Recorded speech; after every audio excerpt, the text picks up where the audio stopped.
So just a couple things to keep in mind as you guys are working.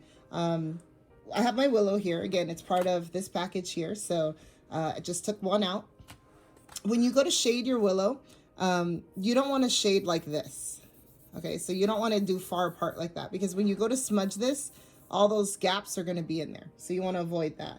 When you do it, you want to go closer together like that. And then when you smudge, you're going to smudge opposite of the way you shaded it.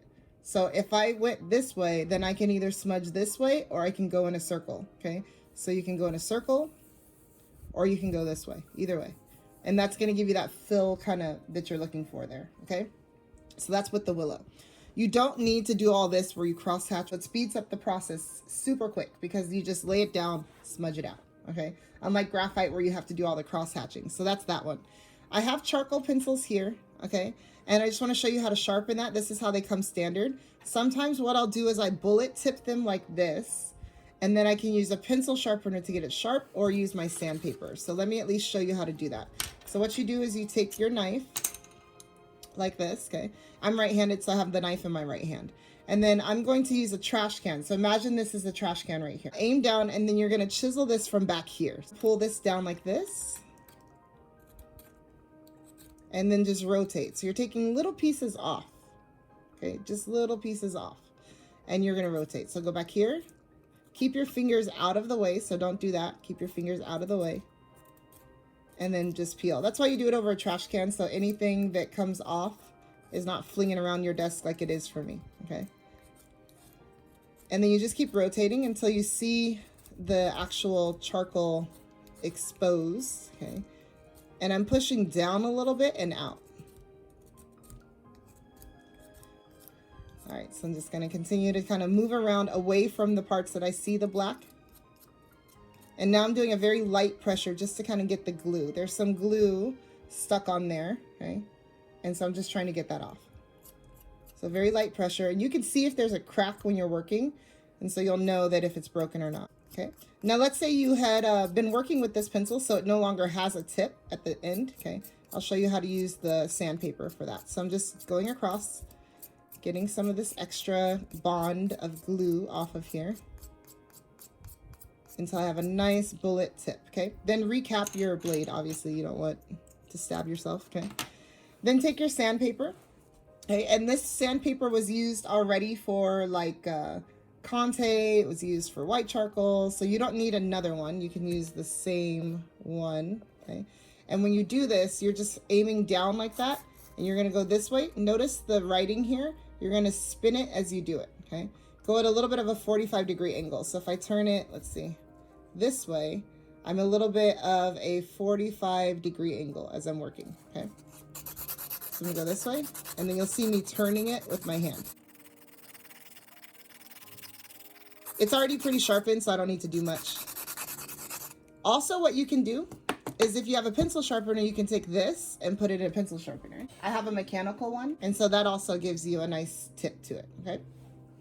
So I'm gonna take this and throw it out. A couple things with your willow. And just to be clear, remember I told you to make sure you don't have any oil on your hands and whatnot. I'm just gonna touch my paper right there.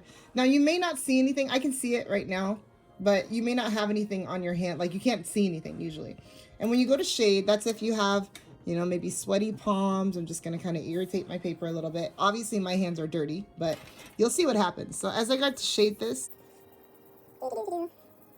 I did it very extreme, so but as you go to shade this, when you smudge it, all that's gonna pick up like fingerprinting, and then it's very hard to get that out because you try to erase it and it doesn't go away. So the grease in your hands is like binding it in there, and then when it just keeps coming back. So just be careful of any grease that you have in your hands so that it's not, you know, sitting on there. And then a couple tips also, when you go to draw, if you put willow down pretty hard like that and you go to smudge it, you only need light pressure. If you smudge too much, you're actually taking it off, okay? So if you want to do another layer, a lot of people ask me, why can't I just do willow for the whole thing? Well, willow will only get certain darkness, and that's it. You can keep going over it, and then as soon as you smudge it again, it just goes right back to what it was before. So you can only take it a certain darkness. When you go in with your HB, so this is an HB right there, okay? When you go in the HB is very light, very scratchy. When you go in with a 2B, okay, then a 2B is darker and fuzzier.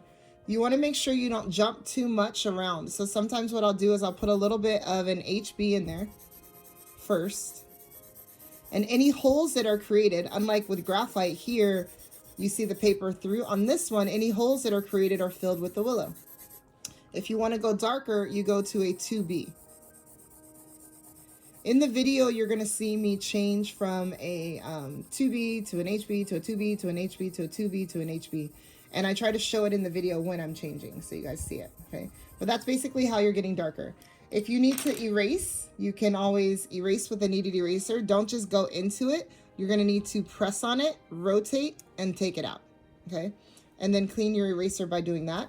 And then once you expose the paper, then you can erase. But remember, it's still going to stain the paper, so just be careful with that. You don't want to make too many mistakes, which is why we start off with willow.